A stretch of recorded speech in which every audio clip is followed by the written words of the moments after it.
Some people end relationships with blocked numbers, slammed doors, and a clean cut that appears courageous from the outside. But I didn't leave like that. I stayed. I stayed so long that my sadness learned my daily routine. I stayed so long that disappointment stopped feeling like an emergency and started feeling like weather. I stayed so long that even when she hurt me, my first instinct was to comfort her. And the truth is, I didn't stay because I didn't see it. I stayed because I did. I saw the little dismissals, the little manipulations, the way my needs were treated like interruptions, the way love turned into a place where I had to be careful with my voice. I saw it all. I just didn't want to believe that the person I loved could be the reason I was slowly disappearing. That's what makes this kind of heartbreak different. It doesn't begin with cruelty. It begins with hope. Hope is the most dangerous thing in a lonely relationship, because hope can make you decorate an empty room and call it home. I remember the first time I realized I was becoming someone I didn't recognize. It wasn't during a fight. It was a normal evening. She had come home late, keys jangling, perfume still fresh like she'd been out in the world where laughter lives. I was in the kitchen rinsing a cup, the water running too long just to make noise in the quiet. "Hey," she said without looking at me. "Hey," I answered softly. She walked past, phone in hand, and sat down. Her shoulders relaxed the way they always did once she was in her own space, like my presence meant she could stop performing. And there was a time when that felt intimate. A time when her relaxing around me felt like trust. But that night, it felt like something else. It felt like entitlement. Like she believed I would always be there, regardless of how she treated me. I turned off the water and dried my hands slowly. "Can we talk for a minute?" I asked. My voice was gentle, careful, already trying not to sound like a problem. She sighed, small, quick. "What now?" she said, eyes still on the phone. That sentence did something to me. Not all at once, just a shift. Because I realized the way she said it wasn't curiosity, it was fatigue. Not the fatigue of a long day, the fatigue of being asked to care. I swallowed. "I've been feeling a little distant from you," I said. "Like we haven't really been connecting." She finally looked up. Her eyes were sharp, assessing. "You're doing that thing again," she said. "What thing?" I asked, though I already knew. "Making everything into a big emotional conversation," she said, like feelings were a hobby I had that annoyed her. I felt my chest tighten, but I didn't raise my voice. I didn't want to become someone she could point at and call unstable, so I stayed calm. "I'm not trying to make it big," I said. "I'm just telling you how I feel." She leaned back and smiled slightly, but it wasn't warm. It was the kind of smile people use when they think they've already won. "You feel too much," she said. "That's your problem." And there it was, the moment I should have left, the moment I should have stood up and said no. Wanting closeness is not a flaw. But I didn't, because something in me still believed love meant endurance, that if I could just be easier, she would soften again. So I did what I had learned to do. I apologized. I said, "Okay, I'm sorry. I didn't mean to bring it up." And she went back to her phone like nothing happened. That's when I realized I wasn't just staying. I was negotiating my right to exist. Over time, my world became small. Not because she demanded it directly, but because I started adjusting everything to keep the peace. I measured my words. I edited my needs. I waited for the right mood to talk about anything real. I learned her patterns like survival skills. If she was quiet, I became quieter. If she was irritated, I tried to be charming. If she was affectionate, I acted grateful, as if love was something she lent me, not something we shared. That's what it's like when you stay too long. You stop being a person. You become a strategy. There were good moments, though. And that's what kept me. She could be brilliant when she wanted to be. She could laugh in a way that made me forget the coldness. She could touch my face gently and say, "Come here." And for a moment my heart would believe we were still safe. But those moments became rare, like sunlight in winter, and I started living for them. That's another sign you're staying too long. You begin to treat basic kindness like a miracle. One night she made dinner, unexpected, simple, warm. She even kissed my cheek. I remember standing there in the kitchen thinking, "See, she still cares." I remember my heart swelling like it had been starved. I remember how grateful I felt for something that should have been normal. And that gratitude made me angry later. Not at her, at myself. Because why did I feel lucky for being treated well? Why did it feel like a reward? That's when I started seeing the truth. When love becomes something you earn, it stops being love. It becomes control. But even then, I stayed. Because leaving isn't just about walking away from a person. It's walking away from the dream you built around them, the future you imagined, the version of her you hoped would return, the you that believed love could heal anything if you tried hard enough. One morning I woke up before she did. The room was quiet and still, that soft early light resting on her face. She looked peaceful in sleep. I watched her for a moment and felt that old tenderness. And then I felt something else. Fear. Not fear of her. Fear of my own life. Because I couldn't remember the last time I felt fully safe with her awake. I couldn't remember the last time I said how I felt without rehearsing it first. I couldn't remember the last time I asked for care without preparing to be punished for it. And lying there beside her, I thought, how did I end up this lonely next to someone I love? That question didn't go away. It followed me through the day. It sat with me while I washed dishes, while I worked, while I answered her texts with emojis so she wouldn't accuse me of having an attitude. It followed me until night. And then something happened that made the question sharpen into a knife. She forgot my birthday. Not entirely. She remembered enough to say it. But she said it late, casually, like checking off a list. "Oh, happy birthday," she said, without looking up from her phone. And my heart did that thing it always did. It tried to save the moment. "It's okay," I said quickly, smiling, making it light. "I know you've been busy." Busy. That word has covered so many wounds. She nodded. "Yeah, you know how it is." That was it. No hug, no plan, no small effort. And I stood there feeling something heavy settle inside me. Not anger, grief, because birthdays are supposed to remind you that you matter. But that day reminded me that I had been making myself easy to forget. That night I sat alone in the living room with the lights off. The city outside moved normally. Cars passed, people laughed somewhere, and I thought about the version of me that used to believe love would feel like home. Then I thought about what my love felt like now. It felt like waiting. It felt like defending my needs to someone who didn't believe I deserved them. It felt like shrinking. And I finally admitted the truth. I was staying longer than I should have. The hardest part wasn't the moments she was cold.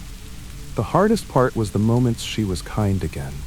Because kindness after cruelty feels like redemption. It makes you forget. It makes you doubt yourself. It makes you say, maybe I was exaggerating. That's how staying becomes a cycle.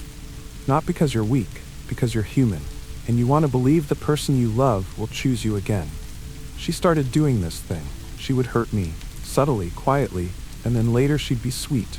Not apologetic, not accountable. Just sweet. A compliment here, a kiss there. I love you tossed out like confetti. It kept my heart confused. Confusion is powerful. Confusion makes you keep trying, because if she was always cruel, leaving would be easy. But she wasn't. She was unpredictable. And unpredictable love is the kind that keeps you chasing. I remember one weekend I suggested we spend the day together. Nothing expensive, just time. I had planned it carefully. A simple meal, a quiet walk, something that felt like the beginning again. She agreed, barely. "Sure," she said, "I guess." The day came, and I woke up hopeful. That's what love does, even after it's been hurt. It still wakes up hopeful. We got dressed. I waited by the door while she finished whatever she was doing on her phone. Minutes passed, then more. She didn't rush. She didn't look guilty. She acted like my time was air. Finally, she grabbed her bag and said, "Okay, let's go." I smiled, tried to keep my hope intact. We got in the car. I put on music, soft, comfortable, something we used to love. She sighed. "Can you turn that down?" She said. I did. Then I tried to talk. I told her about something I'd read, something that reminded me of her. She said, just that." Then she stared out the window. And I realized she had agreed to the day, but she hadn't agreed to me. She was present physically the way people are present at appointments. Not with warmth, not with interest. And still, I kept trying. I pointed out a place we used to love. She said, "Yeah." I asked what she wanted to eat. "Whatever," she said, like my care was irritating. By the time we arrived at the restaurant, my hope had turned into something like exhaustion. We sat across from each other. I looked at her face and tried to find the woman I fell in love with. The woman who used to look at me like she liked being near me, but her eyes didn't settle on mine. They drifted toward her phone, toward the room, anywhere but me. At one point, I said quietly, "Do you even want to be here?" She looked up fast. Her expression tightened. "Why are you always like this?" she said. "Like this," as if wanting connection was a personality flaw. "I'm not trying to fight," I said. I can feel you pulling away." She laughed once, not joyful, dismissive.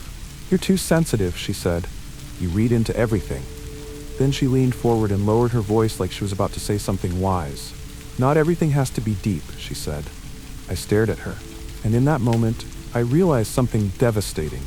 She didn't want depth because depth required her to show up. She didn't want truth because truth would expose what she was doing. So she called depth too much. She called sensitivity a problem. And the more she labeled my feelings as flaws, the more I started doubting myself. That's how you lose yourself slowly, not by being told you're worthless, by being told your heart is wrong. Over the next few months, I began to change. I stopped bringing things up, stopped asking for reassurance, stopped requesting time. I became easy. The kind of partner people praise. Low maintenance, chill, understanding. But inside, I was splitting in two. One part of me was the version she preferred. Quiet, accommodating, convenient. The other part of me was still a person, still longing, still hurting, still asking, is this what love is supposed to feel like? That second part got quieter over time, because every time it spoke, it got punished, not with shouting, with withdrawal. She'd go cold, she'd go distant. She'd make me feel like I'd broken something by needing something. So I learned to keep the peace by keeping my heart hidden. But a hidden heart doesn't heal. It just aches in the dark. One night, I was on my phone, scrolling without focus, when I saw an old photo of us. We were younger. We looked happy. She was smiling in a way I hadn't seen in a long time. I stared at it until my throat tightened, and then, without warning, I started crying. Silent, shaking tears, the kind that don't come from one thing. They come from everything you've been holding back. She walked into the room and saw me. "What's wrong with you?" she asked. Not, "Are you okay?" Not, "What happened?" "What's wrong with you?" I wiped my face quickly. "Nothing," I lied. She scoffed. "Okay," and she walked away. That moment was like a door closing, because I realized if my tears didn't soften her, nothing would. That's when I understood the difference between someone who loves you and someone who keeps you. Love makes space for your pain. Keeping you makes your pain inconvenient. And I wasn't being loved properly. I was being kept. Kept like an option. Kept like a comfort. Kept like someone who would always forgive. And the thought that broke me wasn't, she doesn't love me. It was, she knows I'll stay. That's when I started seeing how much I was contributing to my own suffering. Not because I deserved it, because I was loyal, because I believed love meant not giving up. But love isn't measured by how much you can endure. It's measured by how safe you feel being yourself. And I didn't feel safe. I felt managed. So one night I sat in the bathroom with the door locked, my back against the tub, and I whispered the truth out loud for the first time. I can't do this forever. Saying it didn't fix anything, but it did something else. It gave my pain a direction. And direction is the beginning of leaving. The first time I tried to leave, I didn't pack. I didn't announce it. I just stopped giving as much. I stopped chasing her mood, stopped apologizing for my existence, stopped offering my heart like an open palm to someone who kept letting it fall. She noticed. Of course she did. People notice when you stop making their life easy. One evening she looked at me and said, "What's your issue lately?" Her tone wasn't concerned. It was annoyed. I breathed in slowly, feeling my heartbeat in my throat. "I'm tired," I said. "I'm tired of feeling like I'm not enough unless I'm quiet." She rolled her eyes. "Here we go." That was the expression that told me she was already preparing to dismiss me. "You're being dramatic," she said, and for the first time something in me didn't shrink. It didn't argue either. It just stayed still. "No," I said calmly. "I'm being honest." She laughed, small, sharp. "You always do this," she said. "You turn everything into a problem." I looked at her and felt a strange tenderness. Not romantic tenderness, sad tenderness. The tenderness you feel when you realize someone may never meet you where you are. "I'm not turning it into a problem," I said softly. "It's been a problem. I've just been swallowing it." She stared at me, and I saw it, the discomfort. Not guilt, discomfort at being confronted with the truth, because truth demands response. And she didn't want to respond. She wanted me to go back to being convenient. "I don't have the energy for this," she said, reaching for her phone. That was it. That was the moment. Not because she refused a conversation. Because she refused me. She refused the version of me that was real. She accepted only the version of me that was easy. And I finally understood something that felt like mercy. If I stayed, I would keep becoming less. So I went into the bedroom and sat on the edge of the bed, hands resting on my knees, staring at the floor. My mind tried to bargain. Maybe if I say it differently. Maybe if I wait until she's in a better mood. Maybe if I stop expecting so much. But my heart was done bargaining, because bargaining had cost me too much. I stood up, opened a drawer, and pulled out a bag.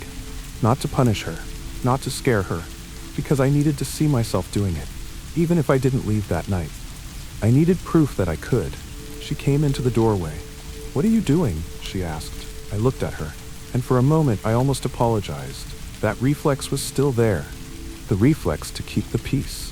Then I remembered how many times I had broken my own heart to keep hers comfortable.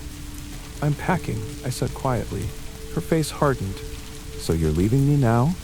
The words were sharp, like she wanted to make me feel guilty for finally protecting myself. I swallowed. "This isn't sudden," I said.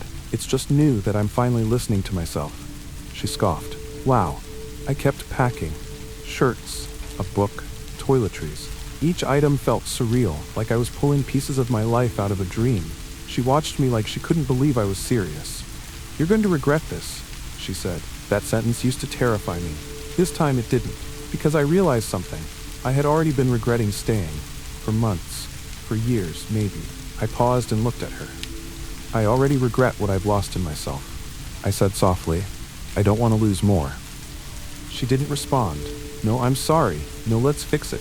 Just the quiet." But the quiet was different now. It wasn't something I was trying to fill. It was something I was accepting as truth. I walked out of the house that night, and the air felt colder than I expected, like the world was reminding me I was alive. My chest hurt, but beneath the hurt, there was something else. Relief. A thin, trembling relief. Because I wasn't fighting for my place anymore. I wasn't auditioning for love. I was walking away from a room where I had been shrinking. The days after leaving were not peaceful at first.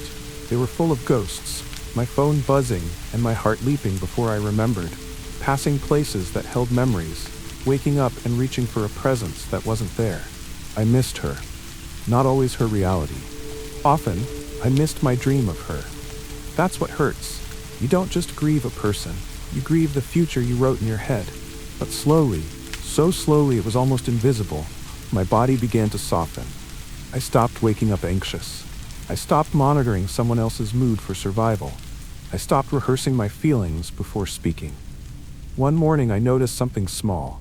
I made coffee and drank it while looking out the window, and there was no tightness in my chest, no anticipation, no fear of being misunderstood, just quiet. And the quiet didn't feel like punishment. It felt like rest. Weeks later, I realized the most painful part of staying too long wasn't the way she treated me. It was the way I treated myself. The way I called neglect love. The way I called survival loyalty. The way I called shrinking patience. I forgave myself for that. Not all at once, but gently. Because I finally understood, you don't stay too long because you're stupid. You stay too long because you believe love can be repaired. Because you remember the good. Because you don't want to be the person who gives up. And that is not a flaw. That is a heart that loves deeply. But love that costs you yourself is not love you're meant to keep paying for. If you're listening to this and you feel familiar, if you've been making excuses for pain, if you've been waiting for someone to become gentle again, if you've been staying because leaving feels like failure, let me say it softly. Leaving isn't failing. Leaving is refusing to disappear. And if you've stayed longer than you should have, you're not weak. You're just tired. And you deserve rest. You deserve a love that doesn't require you to shrink. You deserve a love that meets you. You deserve a love that doesn't punish honesty. And until you find that love, choose yourself, even if it's quiet. Especially if it's quiet. Because sometimes the bravest thing you will ever do is stop begging for a love that should have been given freely.